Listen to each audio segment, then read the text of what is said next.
ਬੱਚਿਓ ਸਤਿ ਸ਼੍ਰੀ ਅਕਾਲ। मैं किरणदीप कौर अज आपां जमात 9वीं दी पाठ पुस्तक पंजाबी विरसा विचों लोक कहानियां विचों परी कथा अनारा शहजादी पढ़न जा रहे हैं। अनारा शहजादी पढ़न तो पहलां आपां जानते हाँ दो गल्लां लोक कहानियां बारे।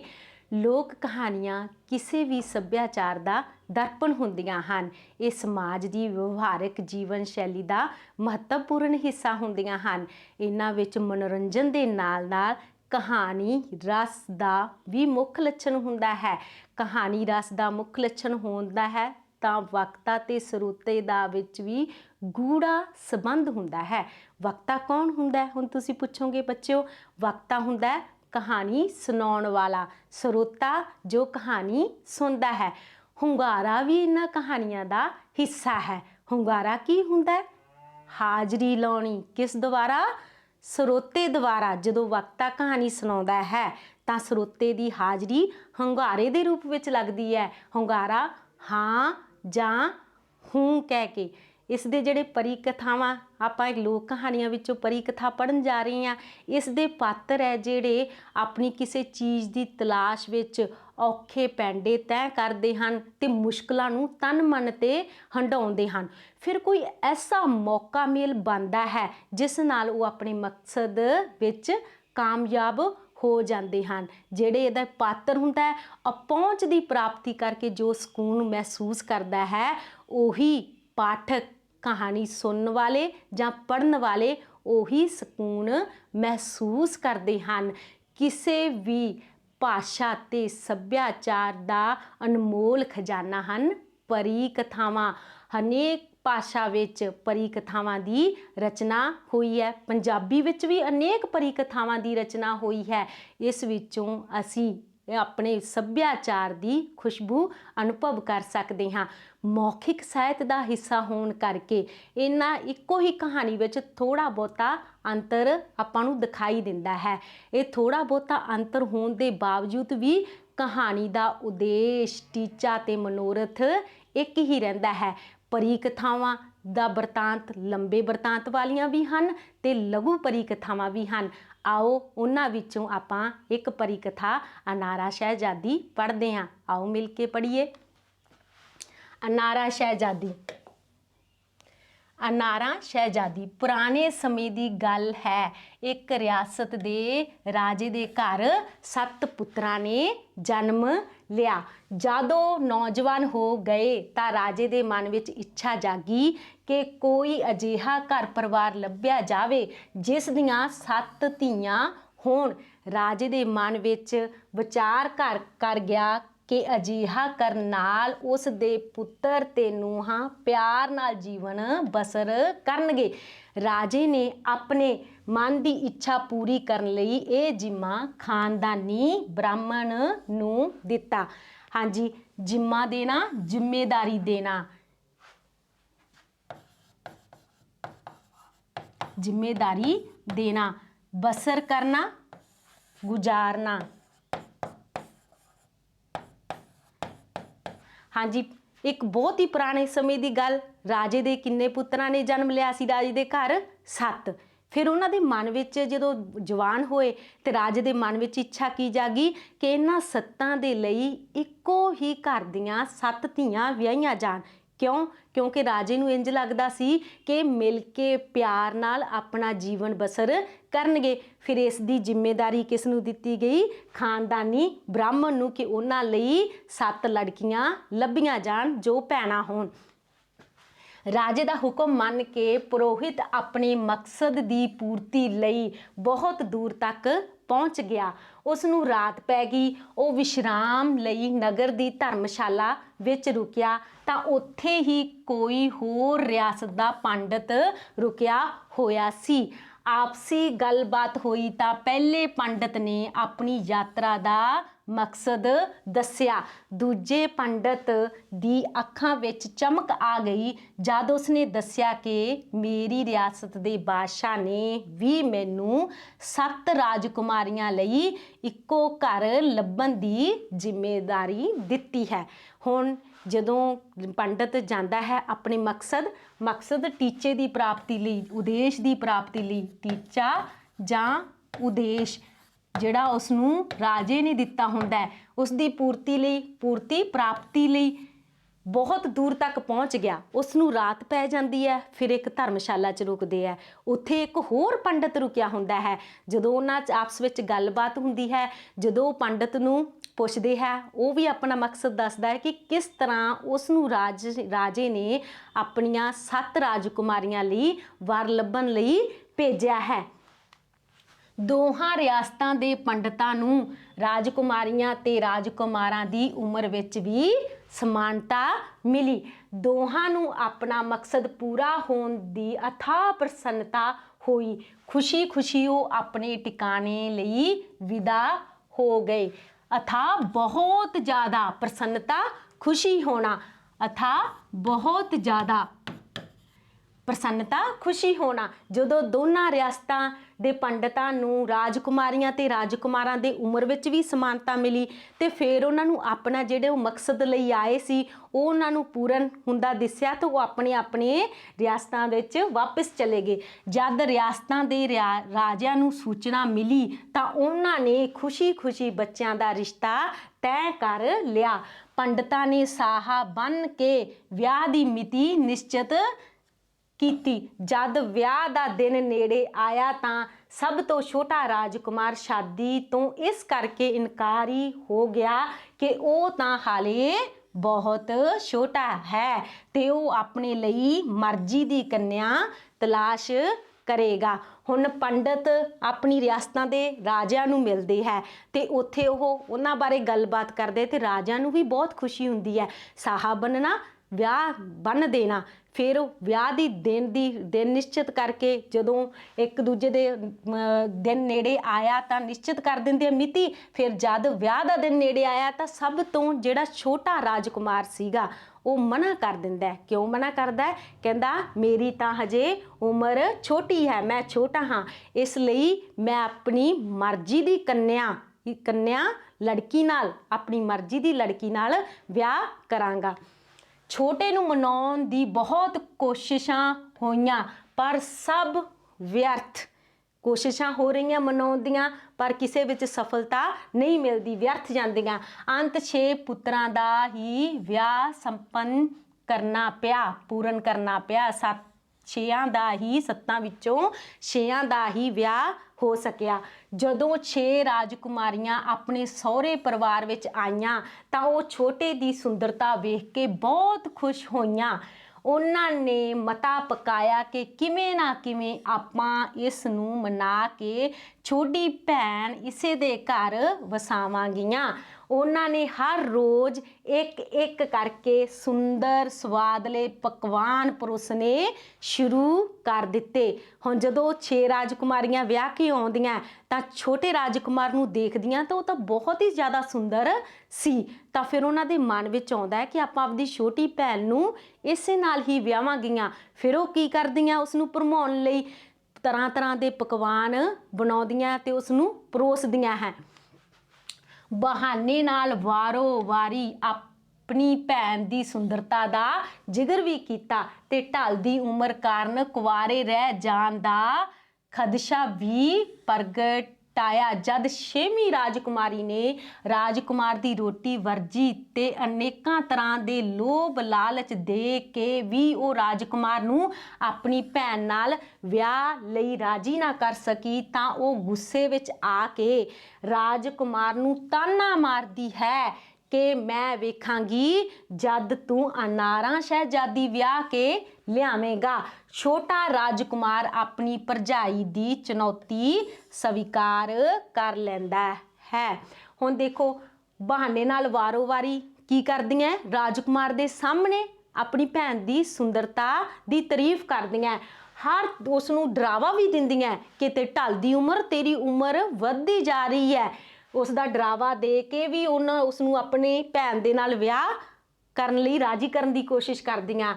ਜਦ 6ਵੀਂ ਰਾਜਕੁਮਾਰੀ ਨੇ ਰਾਜਕੁਮਾਰ ਦੀ ਰੋਟੀ ਵਰਜੀ ਤਾਂ ਅਨੇਕ ਤਰ੍ਹਾਂ ਦੇ ਲੋਭ ਲਾਲਚ ਦੇ ਕੇ ਵੀ ਉਹ ਰਾਜਕੁਮਾਰ ਨੂੰ ਜਦੋਂ ਲੁਭਾ ਨਾ ਸਕੀਆਂ, ਆਪਣੀ ਭੈਣ ਨਾਲ ਵਿਆਹ ਕਰਨ ਲਈ ਰਾਜੀ ਨਾ ਕਰ ਸਕੀਆਂ ਤਾਂ ਗੁੱਸੇ ਵਿੱਚ ਆ ਕੇ ਉਹਨਾਂ ਨੇ ਕੀ ਕੀਤਾ, ਤਾਨਾ ਮਾਰਨਾ, ਮਿਹਣਾ ਮਾਰਿਆ ਕਿ ਤੂੰ ਕੀ, ਰਾਜਕੁਮਾਰ ਨੂੰ ਕਿਹਾ ਕਿ ਤੂੰ ਅਨਾਰਾਂ ਸ਼ਹਿਜ਼ਾਦੀ ਵਿਆਹ ਕੇ ਲਿਆਵੇਗਾ। ਤਾਂ ਉਸਨੇ ਉਹਨਾਂ ਦੀ ਇਹ ਚੁਣੌਤੀ ਸਵੀਕਾਰ ਕਰ ਲਈ ਰਾਜਕੁਮਾਰ ਨੇ। ਰਾਜਕੁਮਾਰ ਆਪਣੀ ਮਾਂ ਤੋਂ ਅਨਾਰਾਂ ਦੀ ਸੁੰਦਰਤਾ ਤੇ ਟਿਕਾਣੇ ਬਾਰੇ ਪੁੱਛਦਾ ਹੈ ਤਾਂ ਮਾਂ ਜਵਾਬ ਦਿੰਦੀ ਹੈ ਕਿ ਅਨਾਰਾਂ ਬਾਰੇ ਸਭ ਸੁਣੀਆਂ ਸੁਣਾਈਆਂ ਗੱਲਾਂ ਹਨ, ਇਸ ਲਈ ਉਹ ਪਾਗਲ ਨਾ ਬਣੇ। ਪਰ ਰਾਜਕੁਮਾਰ ਆਪਣੀ ਹੱਠ ਤੇ ਕਾਇਮ ਸੀ। ਉਸ ਨੇ ਆਪਣੀ ਮਾਂ ਨੂੰ ਆਖਿਆ ਕਿ ਜੇ ਇਸ ਘਰ ਵਿੱਚ ਡੋਲੀ ਆਏਗੀ ਤਾਂ ਸਿਰਫ ਅਨਾਰਾਂ ਦੀ, ਵਰਨਾ ਮੈਂ ਮੁੜ ਕੇ ਇਸ ਮਹਿਲ ਵਿੱਚ ਪੈਰ ਨਹੀਂ ਪਾਉਣਾ। ਹੁਣ ਜਦੋਂ ਭਰਜਾਈਆਂ ਤਾਨਾ ਮਾਰਦੀਆਂ ਉਸ ਨੂੰ ਅਨਾਰਾ ਸ਼ਹਿਜ਼ਾਦੀ ਵਿਆਹ ਕੇ ਲਿਆਵੇਗਾ, ਤਾਂ ਫਿਰ ਉਹ ਆਪਣੀ ਮਾਂ ਤੋਂ ਰਾਜਕੁਮਾਰ ਪੁੱਛਦਾ ਹੈ ਅਨਾਰਾ ਸ਼ਹਿਜ਼ਾਦੀ ਦਾ ਟਿਕਾਣਾ। ਲੇਕਿਨ ਉਹਨਾਂ ਦੀ ਮਾਂ ਕੀ ਕਹਿੰਦੇ ਆ, ਕਹਿੰਦੇ ਸੁਣੀਆਂ ਸੁਣਾਈਆਂ ਗੱਲਾਂ ਹਨ। ਫਿਰ ਉਹ ਆਪਦੀ ਮਾਂ ਨੂੰ ਕੀ ਕਹਿੰਦਾ ਹੈ ਕਿ ਜੇ ਅਗਰ ਇਸ ਘਰ ਵਿੱਚ ਡੋਲੀ ਆਏਗੀ ਤਾਂ ਅਨਾਰਾਂ ਦੀ ਆਏਗੀ, ਨਹੀਂ ਤਾਂ ਮੈਂ ਇਸ ਮਹਿਲ ਵਿੱਚ ਕਦਮ ਨਹੀਂ ਰੱਖਣਾ। ਰਾਜਕੁਮਾਰ ਕਈ ਦਿਨ ਤੁਰਦਾ ਗਿਆ। ਅੰਤ ਇੱਕ ਜੰਗਲ ਵਿਚਲੇ ਬਾਗ ਵਿੱਚ ਜਾ ਕੇ ਹੈਰਾਨ ਹੋ ਗਿਆ ਕਿ ਉਸ ਦੇ ਸਾਰੇ ਫੁੱਲ ਟਹਿਣੀਆਂ ਮੁਰਝਾਏ ਪਏ ਹਨ। ਹੁਣ ਕਈ ਦਿਨ ਜਦੋਂ ਤੁਰਦਾ ਗਿਆ ਫਿਰ ਇੱਕ ਬਾਗ ਵਿੱਚ ਵੇਖਦਾ ਹੈ ਤੇ ਉਹ ਵੇਖ ਕੇ ਹੈਰਾਨ ਰਹਿ ਜਾਂਦਾ ਹੈ ਕਿ ਉਸ ਦੇ ਜਿਹੜੇ ਫੁੱਲ ਤੇ ਟਹਿਣੀਆਂ ਬਾਗ ਦੇ ਉਹ ਮੁਰਝਾਏ ਪਏ ਆ, ਕੁਮਲਾਏ ਪਏ ਆ, ਮੁਰਝਾਏ ਪਏ ਆ, ਕੁਮਲਾਏ ਪਏ ਆ, ਸੁੱਕੇ ਪਏ ਆ, ਕੁਮਲਾਏ ਪਏ ਜਾਂ ਸੁੱਕ ਜਾਣਾ।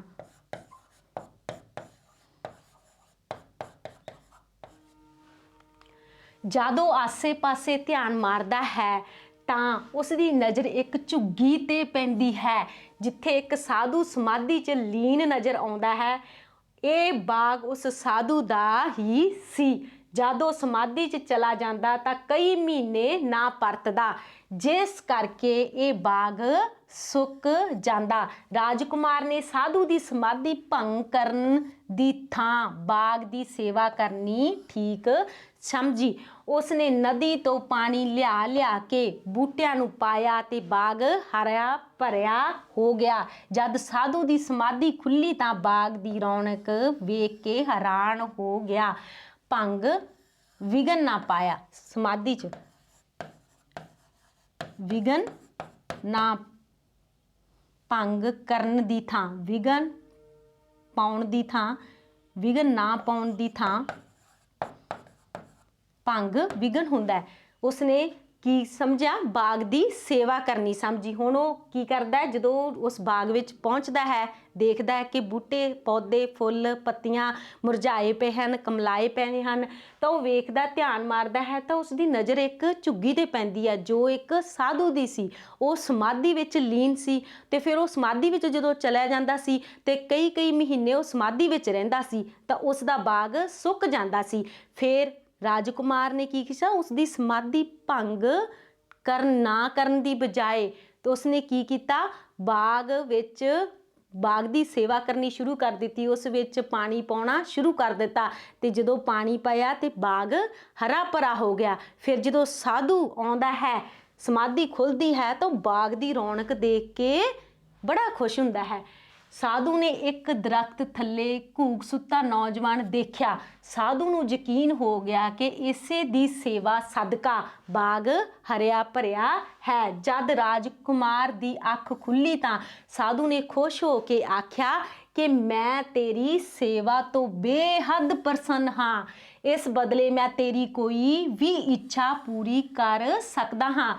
ਉਹ ਆਪਣੇ ਮੂੰਹੋਂ ਬੋਲ ਕੇ ਦੱਸੇ। 2 ਵਾਰ ਤਾਂ ਰਾਜਕੁਮਾਰ ਨੇ ਨਾ ਨੁੱਕਰ ਕੀਤੀ, ਪਰ ਜਦ ਰਾਜਕੁਮਾਰ ਨੂੰ ਸਾਧੂ ਨੇ ਆਖਿਆ ਕਿ ਸੰਕੋਚ ਨਾ ਕਰੇ, ਜੋ ਵੀ ਮੰਗੇਗਾ ਮੁਰਾਦ ਪੂਰੀ ਹੋ ਜਾਵੇਗੀ, ਤਾਂ ਰਾਜਕੁਮਾਰ ਨੇ ਆਪਣੀ ਵਿੱਥਿਆ ਸੁਣਾਈ ਤੇ ਅਨਾਰਾਂ ਨੂੰ ਵਿਆਹ ਕੇ ਲੈ ਜਾਣ ਦਾ ਇਰਾਦਾ ਦੱਸਿਆ।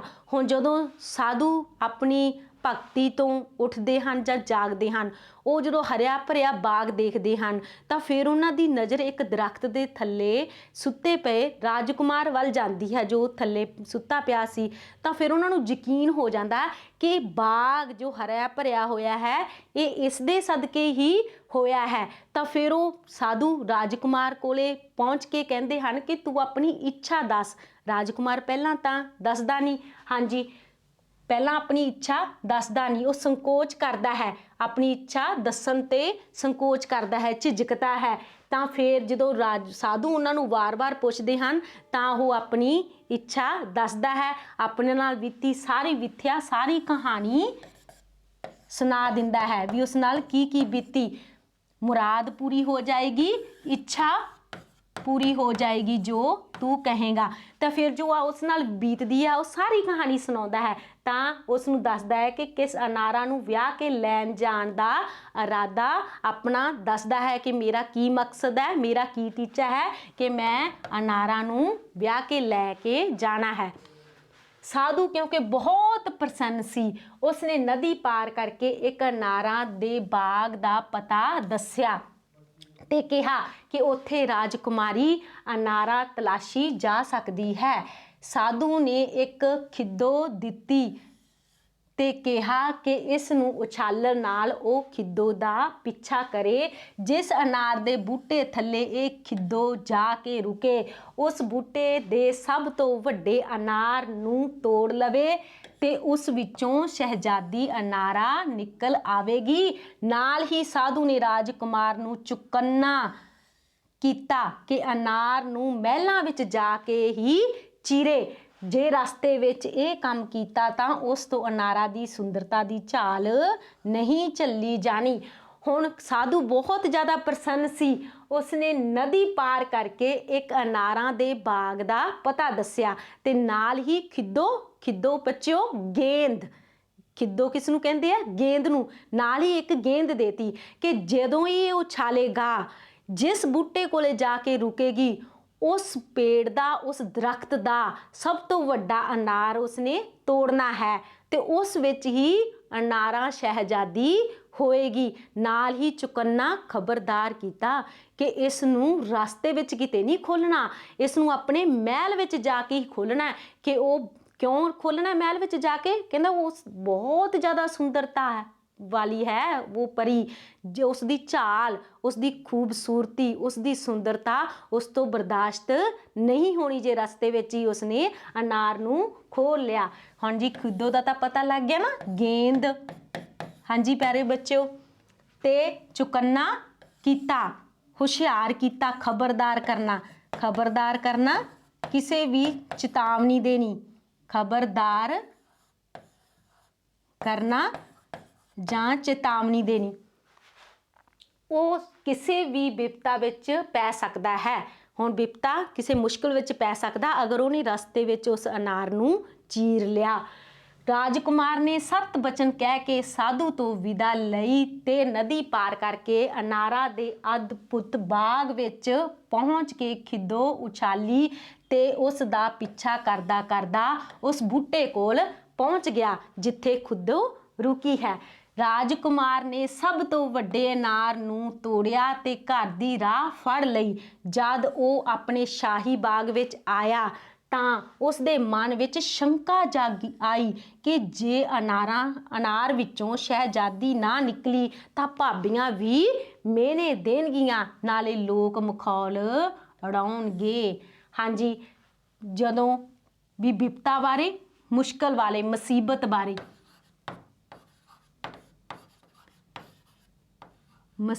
ਬਾਰੇ ਦੱਸਿਆ ਤਾਂ ਰਾਜਕੁਮਾਰ ਨੇ 7 ਬਚਨ ਕਹਿਤਾ। ਰਾਜਕੁਮਾਰ ਸਾਧੂ ਨੂੰ ਤਾਂ ਫਿਰ ਵਿਦਾ ਹੋ ਗਿਆ। ਫਿਰ ਅਦਭੁਤ ਇੱਕ ਅਨਾਰ ਦੇ ਅਦਭੁਤ ਅਨੋਖੇ ਬਾਗ ਵਿੱਚ ਕਿੱਥੇ ਪਹੁੰਚ ਗਿਆ? ਅਨੋਖੇ ਬਾਗ ਵਿੱਚ, ਅਨਾਰਾਂ ਦੇ ਅਨੋਖੇ ਬਾਗ ਵਿੱਚ ਪਹੁੰਚ ਕੇ ਜਦੋਂ ਖਿੱਦੋ ਆਪਣੀ ਗੇਂਦ ਉਛਾਲਦਾ ਹੈ ਫਿਰ ਉਸ ਦਾ ਪਿੱਛਾ ਕਰਦਾ ਹੈ। ਜਿਸ ਰੁੱਖ ਕੋਲੇ ਉਹ ਰੁਕਦੀ ਆ ਉਸ ਦਾ ਸਭ ਤੋਂ ਵੱਡਾ ਅਨਾਰ ਤੋੜ ਲਿਆ ਜਾਂਦਾ ਹੈ ਤੇ ਫਿਰ ਘਰ ਦੀ ਰਾਹ ਫੜ ਲੈਂਦਾ ਰਾਜਕੁਮਾਰ। ਤੇ ਰਸਤੇ ਵਿੱਚ ਜਦੋਂ ਜਾਈ ਜਾਂਦਾ ਹੈ ਤਾਂ ਉਸ ਦੇ ਮਨ ਵਿੱਚ ਸ਼ੰਕਾ ਪੈਦਾ ਹੁੰਦੀ ਹੈ। ਸ਼ੰਕਾ ਇੱਕ ਚਿੰਤਾ ਵੀ ਕਹਿ ਲਓ ਜਾਂ ਸ਼ੱਕ ਕਹਿ ਲਓ, ਸ਼ੱਕ ਪੈਦਾ ਹੁੰਦਾ ਹੈ ਆਪਣੇ ਸ਼ਾਹੀ ਬਾਗ ਵਿੱਚ ਆ ਕੇ ਕਿ ਜੇ ਇਸ ਅਨਾਰ ਵਿੱਚੋਂ ਅਨਾਰਾ ਸ਼ਹਿਜ਼ਾਦੀ ਨਾ ਨਿਕਲੀ ਤਾਂ ਭਾਬੀਆਂ ਉਸ ਨੂੰ ਤਾਨੇ ਦੇਣਗੀਆਂ, ਮਿਹਣੇ ਮਾਰਨਗੀਆਂ, ਉਸ 'ਤੇ ਵਿਅੰਗ ਕੱਸਣਗੀਆਂ ਤੇ ਉਸ ਦਾ ਮਖੌਲ ਉਡਾਉਣਗੀਆਂ। ਕਿਉਂ ਨਾ ਅਨਾਰ ਚੀਰ ਕੇ ਵੇਖ ਲਿਆ ਜਾਵੇ। फिर राजकुमार दे मन च साधु दा बचन याद आया। उसने सोचा कि बाग तां उसदे बाप दा ही है, इसलिए इत्थे किहड़ी मुसीबत पै सकदी है। उसने रब दा नाम लैके अनार चीरिया तां छन छन करदी लाल सूहे वेस वाली शहजादी प्रगट हो गई। ਉਹੀ ਗੱਲ ਵਾਪਰੀ। ਰਾਜਕੁਮਾਰ ਸੁੰਦਰ ਸ਼ਹਿਜ਼ਾਦੀ ਨੂੰ ਵੇਖਣ ਸਾਰ ਬੇਹੋਸ਼ ਹੋ ਗਿਆ। ਅਨਾਰਾ ਨੇ ਰਾਜਕੁਮਾਰ ਦਾ ਸਿਰ ਆਪਣੀ ਝੋਲੀ 'ਚ ਰੱਖ ਲਿਆ ਤੇ ਉਸ ਦੀ ਹੋਸ਼ ਪਰਤਣ ਦਾ ਇੰਤਜ਼ਾਰ ਕਰਨ ਲੱਗੀ। ਹਾਂਜੀ, ਜਦੋਂ ਉਹ ਬਾਗ ਵਿੱਚ ਪਹੁੰਚਦਾ ਹੈ ਤਾਂ ਫਿਰ ਉਹ ਅਨਾਰ ਜਦੋਂ ਚੀਰਦਾ ਹੈ ਰਾਜਕੁਮਾਰ, ਤਾਂ ਬੜੀ ਹੀ ਸੁੰਦਰ ਛਣ-ਛਣ ਕਰਦੀ ਰਾਜਕੁਮਾਰੀ ਜਦੋਂ ਉਸਦੇ ਸਾਹਮਣੇ ਪ੍ਰਗਟ ਹੁੰਦੀ ਹੈ ਤਾਂ ਉਸ ਨੂੰ ਵੇਖ ਕੇ ਬੇਹੋਸ਼ ਹੋ ਜਾਂਦਾ ਹੈ। ਉਸ ਨੂੰ ਸਾਧੂ ਨੇ ਵੀ ਆਖਿਆ ਸੀ ਨਾ ਵੀ ਇਹ ਬਹੁਤ ਜ਼ਿਆਦਾ ਸੁੰਦਰ ਹੈ ਨਾ ਬੱਚਿਓ, ਕਿਹਾ ਸੀ ਨਾ ਕਿ ਇਸ ਦੀ ਝਾਲ ਤੇਥੋਂ ਝੱਲੀ ਨਹੀਂ ਜਾਣੀ। ਉਹੀ ਕਾਰਨ ਹੁੰਦਾ ਹੈ ਕਿ ਰਾਜਕੁਮਾਰ ਬੇਹੋਸ਼ ਹੋ ਜਾਂਦਾ ਹੈ। ਐਨ ਉਸੇ ਮੌਕੇ ਮਹਿਲਾਂ 'ਚੋਂ ਇੱਕ ਝਿਵਰੀ ਪਾਣੀ ਭਰਨ ਬਾਗ ਵਿੱਚ ਆ ਗਈ। ਉਹ ਬੜੀ ਚਲਾਕ ਸੀ। ਸੁੰਦਰ ਸ਼ਹਿਜ਼ਾਦੀ ਨੂੰ ਵੇਖਣ ਸਾਰ ਉਸਨੇ ਅੰਦਾਜ਼ਾ ਲਾ ਲਿਆ ਕਿ ਰਾਜਕੁਮਾਰ ਤਾਂ ਸੁਪਨਿਆਂ ਦੀ ਰਾਜਕੁਮਾਰੀ ਨੂੰ ਲਿਆਉਣ 'ਚ ਕਾਮਯਾਬ ਹੋ ਗਿਆ। ਝਿਵਰੀ ਨੇ ਸ਼ਹਿਜ਼ਾਦੀ ਦੇ ਹੁਸਨ ਦੀ ਤਾਰੀਫ ਕੀਤੀ ਤੇ ਪਿਆਰ ਨਾਲ ਆਖਿਆ ਕਿ ਉਹ ਫਿਕਰ ਨਾ ਕਰੇ, ਮੈਂ ਮਹਿਲਾਂ ਦੀ ਵਫਾਦਾਰ ਸੇਵਿਕਾ ਹਾਂ। ਜਦ ਤੱਕ ਰਾਜਕੁਮਾਰ ਨੂੰ ਹੋਸ਼ ਨਹੀਂ ਆਉਂਦੀ ਉਹ ਉਸ ਨੂੰ ਸੈਰ ਕਰਾਉਂਦੀ ਹੈ। ਸ਼ਹਿਜ਼ਾਦੀ ਸੁੰਦਰ ਸੀ। ਝਿਵਰੀ ਦੇ ਨਕਸ਼ ਤਾਂ ਸੁੰਦਰ ਸਨ ਪਰ ਰੰਗ ਦੀ ਸਾਵਲੀ ਸੀ। ਹੁਣ ਜਦੋਂ ਉਹ ਰਾਜਕੁਮਾਰ ਬੇਹੋਸ਼ ਹੋ ਜਾਂਦਾ ਹੈ, ਜੋ ਅਨਾਰਾ ਸ਼ਹਿਜ਼ਾਦੀ ਹੁੰਦੀ ਹੈ ਉਹ ਉਸ ਨੂੰ ਆਪਣੇ ਝੋਲੀ 'ਚ ਲੈ ਲੈਂਦੀ ਹੈ। ਇੰਨੇ ਨੂੰ ਕੀ ਹੁੰਦਾ ਹੈ ਕਿ ਝਿਵਰੀ ਆ ਜਾਂਦੀ ਹੈ ਉਸ ਬਾਗ ਵਿੱਚ ਪਾਣੀ ਭਰਨ ਖੂਹ ਤੋਂ। ਜਦੋਂ ਉਹ ਦੇਖਦੀ ਹੈ ਤਾਂ ਉਹ ਸੋਚਦੀ ਹੈ ਕਿ ਰਾਜਕੁਮਾਰ ਤਾਂ ਸਫਲ ਹੋ ਗਿਆ ਅਨਾਰਾ ਨੂੰ ਵਿਆਹੁਣ ਲਈ। ਤੇ ਜਿਹੜੀ ਝਿਵਰੀ ਹੁੰਦੀ ਹੈ ਰੰਗ ਦੀ ਤਾਂ ਹੁੰਦੀ ਹੈ ਸਾਵਲੀ ਪਰ ਨੈਣ ਨਕਸ਼ ਉਸਦੇ ਸੋਹਣੇ ਹੁੰਦੇ ਹੈ। ਤਾਂ ਫਿਰ ਅਨਾਰਾ ਸ਼ਹਿਜ਼ਾਦੀ ਨੂੰ ਕੀ ਕਹਿੰਦੀ ਹੈ ਕਿ ਉਹ ਘਬਰਾਏ ਨਾ, ਉਹ ਮਹਿਲਾਂ ਦੀ ਵਫਾਦਾਰ ਸੇਵਿਕਾ ਹੈ।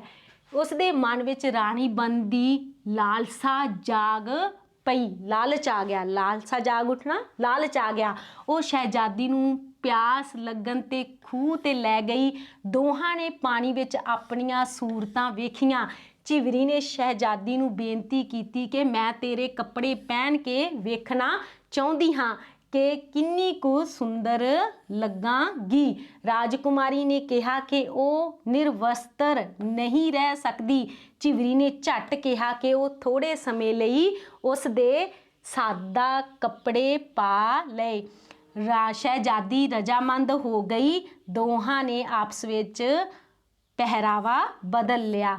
ਹੁਣ ਕੀ ਕਰਦੀ ਹੈ, ਕਿਉਂਕਿ ਝਿਵਰੀ ਬਹੁਤ ਜ਼ਿਆਦਾ ਚਲਾਕ ਹੁੰਦੀ ਹੈ, ਜਦੋਂ ਅਨਾਰਾ ਨੂੰ ਪਿਆਸ ਲੱਗਦੀ ਹੈ ਤਾਂ ਉਸ ਨੂੰ ਕਿੱਥੇ ਲੈ ਜਾਂਦੀ ਹੈ, ਖੂਹ ਤੇ ਲੈ ਜਾਂਦੀ ਹੈ। ਤੇ ਮਨ ਵਿੱਚ ਉਸਦੇ ਕਿਹੜੀ ਲਾਲਸਾ ਹੁੰਦੀ ਹੈ, ਕਿਹੜੀ ਲਾਲਸਾ ਹੁੰਦੀ ਹੈ, ਮਨ ਵਿੱਚ ਰਾਣੀ ਬਣਨ ਦੀ ਲਾਲਸਾ ਹੁੰਦੀ ਹੈ।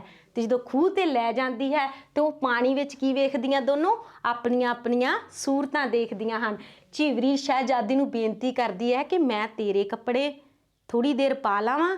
ਤਾਂ ਅਨਾਰਾ ਸ਼ਹਿਜ਼ਾਦੀ ਕੀ ਕਹਿੰਦੀ ਹੈ, ਨਿਰਵਸਤਰ, ਮੈਂ ਕੱਪੜਿਆਂ ਤੋਂ ਬਿਨਾਂ ਨਹੀਂ ਰਹਿ ਸਕਦੀ। ਤੇ ਫਿਰ ਝਿਵਰੀ ਉਸ ਨੂੰ ਆਪਣੇ ਕੱਪੜੇ ਪਾਉਣ ਲਈ ਕਹਿੰਦੀ ਹੈ ਤਾਂ ਸ਼ਹਿਜ਼ਾਦੀ ਰਜਾਮੰਦ ਹੋ ਜਾਂਦੀ ਹੈ। ਰਜਾਮੰਦ ਹੋ ਜਾਣਾ, ਮੰਨ ਜਾਣਾ, ਰਾਜੀ ਹੋ ਜਾਣਾ, ਮੰਨ ਜਾਣਾ ਜਾਂ ਰਾਜੀ ਹੋ ਜਾਣਾ। ਤੇ ਦੋਹਾਂ ਨੇ ਆਪਸ ਵਿੱਚ ਆਪਣਾ ਪਹਿਰਾਵਾ, ਆਪਣੇ ਕੱਪੜੇ ਬਦਲ ਲਏ।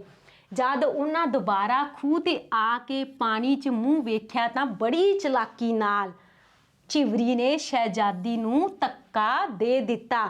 ਉਹ ਜਲਦੀ ਨਾਲ ਰਾਜਕੁਮਾਰ ਕੋਲ ਪਹੁੰਚ ਗਈ। ਜਦ ਰਾਜਕੁਮਾਰ ਨੇ ਸੂਹੇ ਕੱਪੜਿਆਂ 'ਚ ਝਿਵਰੀ ਨੂੰ ਦੇਖਿਆ ਤਾਂ ਮਨ ਵਿੱਚ ਸ਼ੰਕਾ ਆਈ ਕਿ ਪਹਿਲਾਂ ਤਾਂ ਇਹ ਛਮ-ਛਮ ਕਰਦੀ ਗੋਰੀ ਚਿੱਟੀ ਸੀ, ਅਚਾਨਕ ਇਹ ਕੀ ਹੋ ਗਿਆ। ਫਿਰ ਉਸ ਦੇ ਮਨ ਵਿੱਚ ਵਿਚਾਰ ਆਇਆ ਕਿ ਸ਼ਾਇਦ ਸਾਧੂ ਮਹਾਤਮਾ ਦੀ ਗੱਲ ਨਾ ਮੰਨਣ ਦਾ ਇਹ ਸ਼ਰਾਪ ਹੋਵੇ।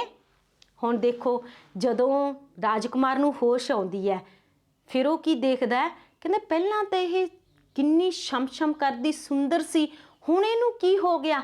ਫਿਰ ਉਹਦੇ ਮਨ 'ਚ ਇਹ ਵੀ ਆਉਂਦਾ ਹੈ ਕਿ ਸ਼ਾਇਦ ਉਸਨੇ ਸਾਧੂ ਦੀ ਗੱਲ ਨਹੀਂ ਮੰਨੀ, ਇਹ ਉਸਨੂੰ ਸ਼ਰਾਪ ਦੇ ਅਭਿਸ਼ਾਪ ਦੇ ਰੂਪ ਵਿੱਚ ਮਿਲਿਆ ਹੈ।